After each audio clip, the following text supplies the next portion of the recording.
CBN Saúde e Nutrição. As dicas da Roberta Larica para a gente iniciar essa semana e olha, com uma boa experiência. Bom dia, Roberta. Bom dia, Fernanda. Bom dia a todos da Rádio CBN, a todos os ouvintes. Roberta, a gente recebeu várias sugestões de temas e escolhemos um para iniciar a nossa semana, que foi a pergunta da Mônica. A Mônica, ela fala de como que a gente precisa se adaptar à chegada para as mulheres de 40, 50, né? Começa com a pré-menopausa, depois a menopausa. Se o alimento, se mudar a nossa estratégia, né, de como alimentar o corpo, isso ajuda a gente a enfrentar os desafios dessa fase da vida da mulher. Nossa, totalmente, Fernanda. Hoje, assim, o que mais se fala na parte científica é o que nós podemos fazer para tornar esse período um período menos turbulento para a vida da mulher e para que ela chegue melhor na menopausa, né? Vale lembrar que a menopausa é exatamente aquele período onde completa um ano que essa mulher ficou sem menstruar. Então, ela está na menopausa. É aquele dia, é um dia onde você contabiliza um ano sem menstruar e depois é a pós-menopausa. Então, a gente divide entre dois períodos. O pré-menopausa, que são os 10 anos que antecedem esse tal dia que completa um ano, e o pós-menopausa. E esse período da pré-menopausa, que pode durar 10 anos, pode se iniciar aos 40. Por isso que hoje a gente escuta tanto, assim, vários profissionais da saúde falando sobre a saúde da mulher 40 a mais. Então, 40, 45, 49, 50, porque é muito comum a gente entrar na menopausa mais ou menos no período em que nossas mães entraram, sabe, Fernanda? Isso é, inclusive, uma pergunta quando a gente atende essa mulher para ter uma estimativa, né? Quando será que ela vai entrar na menopausa? É mesmo? Então, se não houve nenhuma questão de saúde, né? Cirúrgica, de câncer de ovário, retirada dos ovários e tudo mais, teoricamente essa mulher vai entrar próximo da idade que a mãe dela entrou na menopausa. Então é uma das perguntas da anamnese. Mas a gente vai também acompanhando pelos sintomas clínicos e que começam a aparecer na nossa vida a partir dos 40. Então, às vezes, a gente atende uma mulher de 40 anos, fala 42, fala, mas eu estou muito longe da menopausa. Peraí, eu não quero falar de menopausa agora. Só que já existem mudanças hormonais que acontecem nesse período e que eu tenho certeza que todas elas vão se identificar aqui na entrevista. Vamos falar quais são? Então, vamos lá. A primeira coisa que acontece é que, assim, os nossos ovários, eles ainda trabalham, a gente ainda menstrua. Só que nem todo mês o seu ovário produz adequadamente os hormônios que devem ser produzidos, né, os hormônios femininos, o estradiol, a progesterona. E aí a gente começa inicialmente com uma queda da progesterona, que é o hormônio responsável pela qualidade do sono. Então essa mulher já pode começar a acordar 3, 4 horas da manhã e fala, gente... Por que 3, 4 horas da manhã, Roberta? É uma coisa que eu vivo me perguntando, assim, o relógio biológico da gente sabe disso? Então, na verdade, não. Acredito que seja pelo tempo, né, que você está dormindo, aí você tem um despertar. E muitas vezes tem mulheres que fazem um pico de cortisol, que é o hormônio do estresse, né, e que também pode acontecer por volta desse horário, de 3, 4 horas da manhã. Agora, quando a gente está falando da mulher 40 a mais, é muito provável que já seja uma oscilação nos níveis de progesterona. E aí a gente precisa pensar, Fernanda, quando a gente fala dessa mulher 40 a mais, não necessariamente a gente está falando sobre reposição hormonal. A gente está falando sobre administrar alguns sintomas que podem ser administrados nesse período, com alimentação, suplementação, que é o que a gente veio trazer aqui. E no momento exato, a ginecologista vai avaliar, junto com os sintomas clínicos e os exames hormonais, se está na hora dessa mulher começar a reposição de uma progesterona, de um estradiol e tal, que muitas vezes pode acontecer antes da menopausa também. Perfeito. Tá? Então, a gente tem um sono. Ok. Então, a partir dos 40, é natural que você comece a sentir que o sono não está tão bom. Então, busca orientação para isso. Você sabe que a gente vem de um ciclo de sono que é incompleto, porque a gente já passou para as mulheres que tiveram filhos, né? Por fases da vida e que a gente não conseguia dormir a noite toda. Isso mesmo. Então, o sono não reparador, e aí vem a fadiga matinal, porque não dormiu bem, não atingiu aquele sono profundo, eu acordo cansada. E aí um terceiro sintoma é brain fog, que é aquela névoa cerebral, que é tipo assim, Fernanda, qual o nome daquele filme que eu vi semana passada, que eu comentei com você? Qual o nome do marido de fulana? E você fica um tempão e fala, lembrei. Essa é a tal da névoa cerebral, que já acontece por conta da oscilação. Mulheres, acho que vocês já estão se identificando aí, hein? Eu brinco que assim, hoje já se fala tanto da coisa da saúde da mulher 40 a mais, da menopausa, do cérebro na menopausa, que a gente pode até brincar e falar assim, ó, tô 40 a mais, hein? Desconta aí. Então, essa névoa cerebral, o esquecimento, pode estar relacionado sim a esse período da sua vida. Então, não começar a pensar, ai, será que eu estou com um problema grave? Será que eu estou tendo perda cognitiva, né? Estou desenvolvendo alguma doença neurológica? Não, você está no período da transição menopausal. Tá? Então, a gente vai administrar com algumas questões que eu trouxe aqui também. Já temos 2 sintomas, hein, gente? 2 sintomas. Um terceiro é pavio curto. Irritabilidade. Eu falo que essa fase da vida a gente também implica com o marido, implica... Ah, e tem um ouvinte aqui que fala, é como se a gente tivesse permanentemente de TPM. É isso? A Maria está contando. Exatamente, é a tal da montanha-russa hormonal mesmo. Tem horas que você está bem, tem horas que você está mal-humorada, depende do dia que o problema chegou. Então, isso também faz parte desse período da transição menopausal, sabe? Outra coisa, realmente, é a gente pensar no acúmulo de peso, Fernanda. É normal também que ocorra, por conta dessas oscilações hormonais, um aumento de depósito de gordura na região, principalmente da cintura, dos flancos.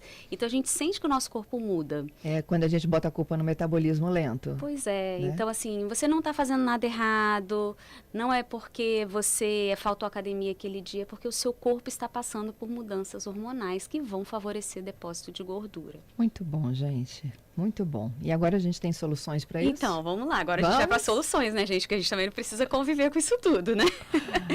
Então, vamos lá. Primeira coisa que eu acho importante, buscar um ajuste alimentar. Okay. Né? Como eu sempre falo, a alimentação ela é a base de tudo. É como se a gente preparasse o terreno para dar bons frutos depois, né? Então, a gente prepara esse hábito alimentar para quando chegar a menopausa, realmente a gente já está com um peso saudável, porque ajustar a dieta vai ajudar a ajustar os níveis de glicose, não acumular gordura, manter a atividade física regular, ter uma alimentação colorida e variada, como a gente já falou aqui na semana passada e retrasada, porque eu vou fornecer nutrientes diferentes para as minhas mitocôndrias, né, para aquelas organelas que produzem energia, então vai melhorar a fadiga.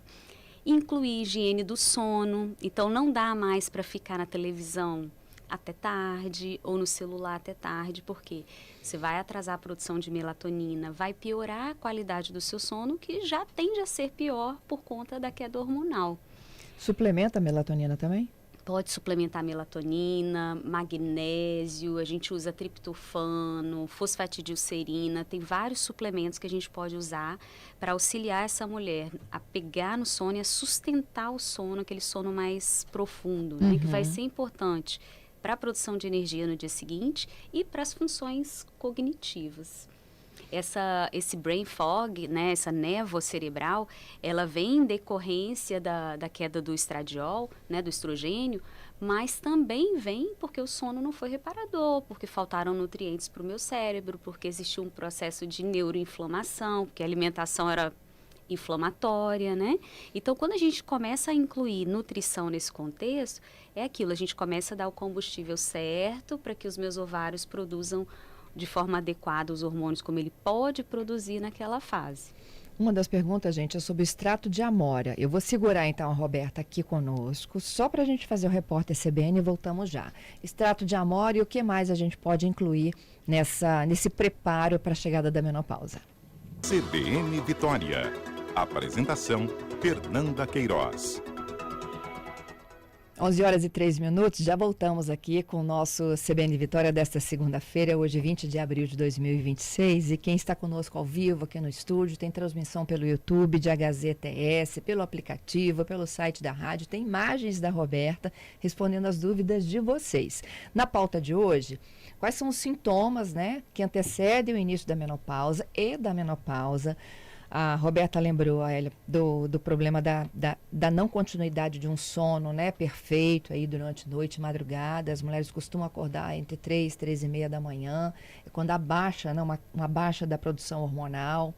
irritabilidade, como se a gente estivesse permanentemente em TPM, e também o acúmulo da gordura visceral, o aumento, né, da gordurinha na barriga, e falamos também do esquecimento. Olha, esse, inclusive, aí, eu já estava esquecendo do esquecimento, tá vendo? Eu falei, Roberta, me identifiquei com todos, né?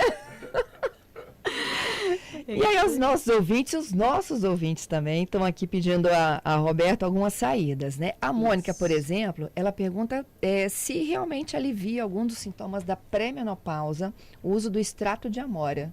Pois é, o extrato de amora, o chá da folha da amora, a chia, a linhaça, a soja de boa qualidade, né, como o tofu, o miso, a soja orgânica, vão ter ação fitoestrógena. O que é isso? São alimentos que imitam o estrogênio, que é um dos hormônios que cai nesse período, ou que oscila, né, nesse período, dependendo de que fase você está. Então, o consumo desses alimentos, sem dúvidas, vai amenizar muito alguns sintomas, como o brain fog, como a oscilação hormonal, mas a gente precisa ter o cuidado com mulheres que têm histórico de câncer de mama na família, ou que já tiveram câncer de mama, ou que têm alguma doença com predominância estrogênica, como a endometriose e a adenomiose. Nesses casos é importante que faça com um acompanhamento nutricional, porque os fitoterápicos, né, a folha da amora é um fitoterápico, eles são como medicamentos naturais, mas agem como medicamentos no corpo. Então, a gente precisa usar com cautela também. Tem um ouvinte nosso aqui que está dizendo que a esposa sempre pede chocolate meio amargo. Ele diz que ele compra, né, para ela poder enfrentar melhor esse período. E o que mais ele poderia ajudá-la? Ajuda o chocolate? Então, ajuda muito o cacau, na verdade, Fernanda. Quanto maior o percentual de cacau do chocolate, melhor o efeito dele a nível cerebral, pensando em serotonina, né, em bem-estar, em controle da irritabilidade. Então, a gente poderia destacar o cacau. A gente poderia destacar todas as sementes, gergelim, semente de girassol e semente de abóbora. Elas são riquíssimas em triptofano, que é um aminoácido precursor de serotonina. Então, eles trazem mais prazer, mais tranquilidade para o cérebro. Então, recomendo que essa mulher coma essas sementes na salada 2 vezes ao dia, ou leva como um mix de castanhas, né? Leva um mix de sementes para comer nos lanchinhos, jogar por cima da fruta. Vai melhorar bastante essa questão da irritabilidade. E destacaria o óleo de prímula. Antigo óleo de prímula, lembra? Nossa, que a gente usava para TPM. Ele é um ômega 9, né? Ele não é tão famoso quanto o ômega 3, que tem ação anti-inflamatória. Mas o óleo de prímula, ele tem um efeito de ansiolítico, de trabalhar um pouco essa questão da irritabilidade, né, da TPM, mas dessa oscilação hormonal, ele vai ajudar bastante essa mulher que está com um pavio curto nesse período da transição menopausal. A Tânia está lá no YouTube perguntando, Roberta, e a dica para instruir os maridos, para que compreenderem o que a gente está vivendo? Ouvindo a entrevista. Ouvindo a entrevista. E informação, sabe, Fernanda? Não sei se você já leu sobre isso, mas existe uma abordagem da mulher nesse período que se fala muito sobre o divórcio grisalho. Já ouviu falar sobre o divórcio grisalho? É muito comum nesse período da vida mulheres se divorciarem. E muitas vezes é por isso, porque a mulher chega nessa fase, se ela não tem orientação nutricional, de uma boa ginecologista, né, faça um preparo para passar por essa fase, chega um momento em que ela não consegue se reconhecer.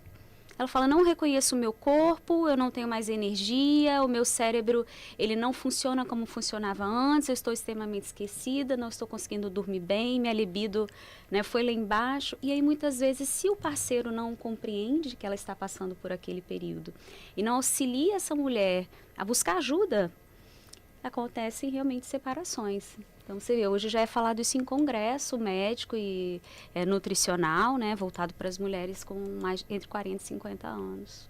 É isso, Roberta. E para finalizar, né, esse período, ele antecede 10 anos do início da menopausa. E aí depois, por quanto tempo mais ela vive, né, essa menopausa aí? Porque tem mulheres também que têm outros sintomas muito relevantes. Tem muito calor, né? Isso. Então, esse período da transição, né, que pode durar até 10 anos, Carmen, tô com calor terrível. Acabou de falar aqui. Então, a Carmen, provavelmente, quando você vai ficando bem próximo ao período da menopausa, né, ou seja, o ciclo já começa a ficar mais curto ou mais espaçado, a menstruação já não vem todo mês, né? Então, é a fase em que os seus ovários já estão realmente reduzindo bastante a produção desses hormônios. E quando você já está próximo, essa queda do estrogênio, ela já é maior. E aí vem os fogachos, né, os calorões, os sintomas se tornam mais intensos ainda, porque está próximo desse período da menopausa. Então, é um momento em que essa mulher ela precisa ter orientação do ginecologista para iniciar a terapia hormonal, ou até antes disso, se possível, para que ela passe bem, né, por essa fase. Muitas vezes, só a parte alimentar e suplementação é muito difícil de minimizar esses fogachos, apesar da gente ter já artigos, tá, que falam sobre leguminosas, feijão, grão de bico, lentilha, o consumo diário deles pode reduzir fogachos. Olha que legal. O chá de amora, também o coentro, alguns temperinhos, a gente tem artigo também que falam disso. A sálvia, lembrei, o coentro, a sálvia, também tem artigo científico. Então, a chia, a linhaça, como eu já citei. Então, a gente pode lançar mão, né, dessas estratégias naturais junto à conduta do ginecologista. Porque até pensando na questão da reposição hormonal, né, hoje a gente já tem, né, artigos que mostram que é muito seguro se fazer a reposição hormonal correta, né, se bem indicada para aquela mulher, mas a gente também sabe que é como eu falei do terreno fértil, né, da terra bem cuidada para plantar. Então, o hormônio, ele vem como a cereja do bolo. Ele vem como a semente em uma terra que precisa estar bem cuidada. Quando a gente faz reposição hormonal em uma mulher que está obesa, inflamada, disbiótica, né, com alguma doença inflamatória ativa, não vai ter tanta segurança quanto eu preparar esse terreno biológico, ou seja, preparar essa mulher para a fase da terapia hormonal. Perfeito. Gente, eu acho que é tudo, né? Porque quando você cuida do alimento, você está cuidando de si própria. Sem dúvidas. E pensar que, assim, o corpo é uma máquina perfeita, né? Para que a gente precisa de nutrientes para produzir hormônios, para metabolizar hormônios, para excretar hormônios que a gente também não precisa manter no corpo. Então, a microbiota intestinal tem a sua função também na excreção e metabolização hormonal. Então, é um contexto, né? A gente precisa cuidar da nossa saúde nessa fase para que aí seja feita a conduta médica adequada. É isso, gente. Olha, onde entra o cafezinho, o açúcar, aquelas coisas que inflamam? Pois o café inflama, o cafezinho ou não, o que inflama é o açúcar que a gente coloca no cafezinho, café, né? O cafezinho, inclusive, tem artigos que falam dos seus benefícios tem gente para que fala que quer memória. comer mais doce, né? Nesse período. Pois tem o necessidade. açúcar não é bom, né? Tentar trocar por frutas, evitar muita carne vermelha, frituras, gorduras saturadas, né? Sorvete, creme de leite, queijos amarelos. Deixar essas coisas para o final de semana e ter um cuidado maior. Isso, e aí os ouvintes são ótimos, viu? O Hélio já tinha dito, né, que comprava um chocolatinho amargo para a esposa. A Tânia perguntando como é que a gente educa os nossos maridos para entender essa fase. E aí o Lenaldo está dizendo, eu adquiri uma dosezinha de paciência. Isso aí. A gente não compra na farmácia, a gente adquire, né, em comportamento. Eu acho que é compreender, né? Poxa, minha esposa está passando por uma montanha-russa hormonal, porque é literalmente uma montanha-russa hormonal. Então, assim, ela vai estar um pouquinho diferente do que ela costumava ser, mas essa fase também vai passar. A gente não sabe quanto tempo vai durar, né? Que foi uma das perguntas que você me fez. Quanto tempo após a menopausa em si eu vou continuar tendo esses sintomas? Isso varia de mulher para mulher e varia conforme a reposição hormonal. Muitas vezes a terapia de reposição hormonal bem feita, junto com a nutrição, melhora muito a qualidade de vida dessa mulher, né, Fernanda? A gente vai passar 1/3 da nossa vida nessa fase. Então, tem que passar bem. Tem que passar bem. É uma fase que a gente já, né, profissionalmente, a gente já está encaminhado, os filhos já estão maiores. É a fase que a gente pode curtir um pouco mais a vida com mais leveza, né? E aí vem todos esses sintomas para mexer com a gente. Então, que a gente possa, né, nessa geração, realmente viver com mais qualidade de vida. É como ela usando a analogia lá da montanha-russa, é como a gente já chegasse com o carrinho ali no finalmente, né? É isso aí. Roberta, sempre muito bom contar contigo, viu? Adorei a sugestão da nossa ouvinte, né? É sempre bom falar da saúde da mulher, que é o que eu tenho mais prática realmente no meu dia a dia, né? E é o que a gente vê que as pesquisas, né, têm trazido pra gente, né? A ciência é linda, né? Ela traz pra gente formas das gerações poderem viver melhor, né? Vamos viver melhor que as nossas mães, nossos filhos vão viver melhor que nós e Que assim seja. Que assim seja. Até a próxima segunda. Até segunda que vem.